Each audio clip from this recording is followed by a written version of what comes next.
안녕하세요, 로마픽입니다. 오늘은 제가 사용했던 것 중에 가장 속도가 빠르고 디자인이 예쁜 외장 저장 장치에 대해 리뷰를 해볼까 합니다. 사실 얼마 전에 제가 더 이상은 협찬 컨텐츠를 진행하지 않겠다고 선언을 했는데 왜 약속을 어겼느냐, 그 선언을 하기 전에 이미 계약이 진행됐던 건이라 어쩔 수가 없었어요. 그래서 여러분들의 너그러운 양해를 바라고 그 대신 저의 톤 앤 매너는 그대로 유지하면서 리뷰를 할 거니까 믿고 시청하셔도 좋습니다. 자, 그럼 바로 시작해보죠. 자, 여기 제 앞에는 웨스턴 디지털사에서 출시한 두 가지 제품이 있는데요. 하나는 프로블레이드 SSD 맥이라는 외장 SSD 저장 장치고, 다른 하나는 프로블레이드 트랜스포트라는 이 SSD 맥을 여기에 장착해서 이제 컴퓨터로 전송을 하든지 카메라에 바로 연결해서 녹화를 할 수 있는 그런 어댑터라고 보시면 됩니다. 프로블레이드 트랜스포트는 빠른 전송뿐만 아니라 SSD 맥을 보호하는 케이스 역할도 하고요. 그리고 용량이 다 차면 이렇게 빠르게 SSD 맥을 교체해서 바로 또 녹화를 이어갈 수 있는 그런 편리한 기능도 탑재하고 있습니다. 뭐 이 제품의 특징은 사실 특별할 건 없어요. 근데 이제 얼마나 안정성이 있고 속도가 빠르냐, 그게 이제 중요하잖아요. 그래서 그 부분을 중점적으로 제가 리뷰를 해볼 건데, 그래도 외관 디자인에 대해서 언급을 안 할 수는 없으니까 간단하게 언급해 보면, 한마디로 굉장히 만듦새가 좋아요. 이렇게 조작감이나 터치감, 그리고 이렇게 슬롯을 뺐을 때 어떤 느낌, 단단하고 깔끔한 느낌입니다. 그리고 트랜스포트나 SSD 맥 모두 이런 메탈 소재거든요. 그러다 보니까 방열 기능도 좋을 것 같고, 이 재질감이라 그러죠, 그게 굉장히 고급스럽고 일단 이뻐요 그냥. 자, 그럼 바로 성능 테스트에 들어갈 텐데, 일단 여러분들이 USB 규격에 대해 좀 아셔야 될 게 있어요. 이게 현재 상용되는 버전 중에는 가장 높은 속도의 규격을 지원을 하거든요. USB 3.2 Gen 2/2 이 규격을 지원을 하는데, 이게 굉장히 헷갈려요. 저도 컴퓨터에 평소 관심이 많은 편이라 이런 규격이나 어떤 용어들은 많이 공부하고 이렇게 알아두는 편이거든요. 한번 봐놔도 또 까먹어. 이게 왜냐하면 좀 예전에 썼던 규격이 바뀌기도 했고, 또 그 명칭들이 비슷비슷해요. 그래서 이게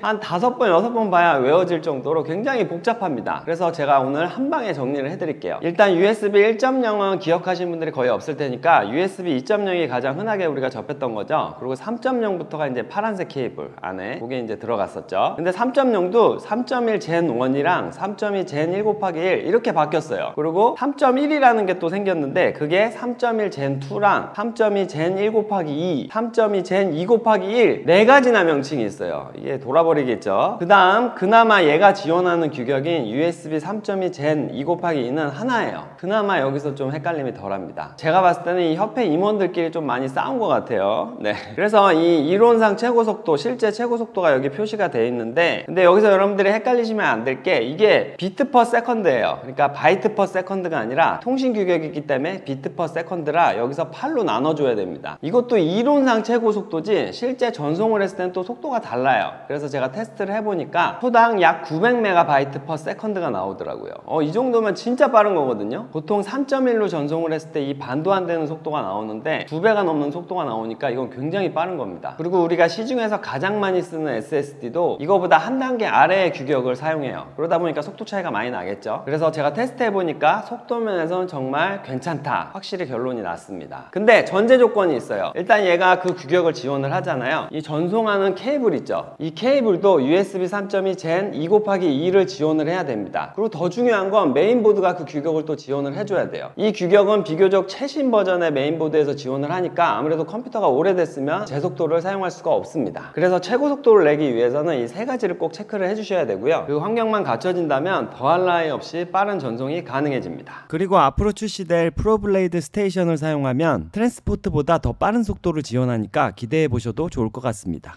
그럼 제가 프로블레이드 SSD 맥을 이용해서 실제 작업 현장에서 어떻게 사용하는지 간단히 알려드릴 텐데요. 일단 외장 SSD 녹화를 지원하는 카메라에서는 거기에 장착해서 바로 녹화를 받을 수가 있습니다. 보통 속도가 빠른 메모리들은 굉장히 고가인 편인데, 외장 SSD를 지원하는 카메라는 그 비용을 굉장히 절약할 수가 있겠죠. 게다가 이렇게 속도가 빠른 SSD면 최고 화질로 녹화해도 전혀 끊김없이 안전하게 녹화를 할 수가 있습니다. 그리고 얘를 이제 컴퓨터로 옮기죠. 저는 이제 작업용 SSD를 SSD를 똑같은 규격의 NVMe M2 SSD를 사용을 하고 있거든요. 지금 2테라 총 4테라를 사용하고 있는데 거기로 이제 전송을 받습니다. 보통은 2테라 꽉 채워서 이제 전송을 하면 굉장히 오래 걸려요. 그래서 걸어놓고 이제 딴 작업을 하거나 이제 시간을 때우고는 하는데 얘는 뭐 그럴 겨를도 없이 빨리 되니까 굉장히 시간 효용성이 단축이 되더라고요. 그리고 호기심에 컴퓨터로 옮기지 않고 바로 여기에 물려서 한번 원본 소스를 불러와 봤거든요. 근데 실시간으로 편집해도 전혀 끊김이 없더라고요. 다빈치 리졸브에서 재생을 하고 컷 편집 뭐 효과도 먹여봤는데 전혀 끊김 없이 재생이 돼서 일반 하드에서 작업하는 것보다는 훨씬 괜찮았습니다. 자, 다시 워크플로우로 돌아와서 내장 SSD에서 이제 원본을 불러오고 거기서 이제 컷 편집을 하고 최종 엑스포트까지 끝내는데 가끔 협업을 할 때는 이 원본 소스를 NAS에 올려서 다른 작업자랑 공유를 하기도 합니다. 그리고 정말 가끔은 이제 SSD 자체를 그냥 넘겨주는 경우도 있는데 그럴 때 좀 간지가 날 것 같아요. 자, 결론을 내겠습니다. 이 SSD 맥과 SSD 트랜스포트는 시중에 나와 있는 제품들보다는 더 고가예요. 아무래도 뭐 재질감이라든지 전송 속도가 빠르다 보니까 비용이 비교적 고가로 책정이 돼 있습니다. 그래서 제가 추천하지 않는 분들은 취미로 영상 작업을 하시는 분들은 굳이 이걸 필요 없어요. 그냥 일반적인 저렴한 SSD를 사도 되고 그냥 만만한 메모리 카드를 사셔서 작업을 하셔도 충분합니다. 그리고 컴퓨터가 후지신 분들, 제가 아까 말씀드렸지만 이 세 가지 조건이 만족돼야 최고 속도가 나온다 그랬죠. 근데 이것 때문에 뭐 컴퓨터 바꾸고 뭐 그럴 거 아니잖아요. 컴퓨터가 후지신 분들은 절대 구입할 필요가 없습니다. 그리고 단점을 더 얘기하고 싶은데 뭐 이 제품군에서 사실 단점을 찾기가 쉽지 않잖아요. 뭐 속도나 뭐 이런 모양, 그리고 안정성 뭐 이 부분인데, 안정성은 제가 오래 사용을 안 해봤기 때문에 아직은 제가 뭐라고 코멘트하기가 애매한 부분이 있습니다. 자, 그럼 이 제품을 제가 추천하는 분들은 영상 현업에 계신 분들, 대용량의 로우 파일을 많이 다루시거나 빠른 전송 속도가 필요하신 분들은 굉장히 효용성이 높을 것 같아요. 그리고 카메라가 외장 SSD 다이렉트 녹화가 지원되는 분들도 굉장히 좋은 제품이라고 생각합니다. 그리고 저희 분야는 또 간지가 중요하잖아요. 그런 간지가 필요하신 분들한테도 이 모양이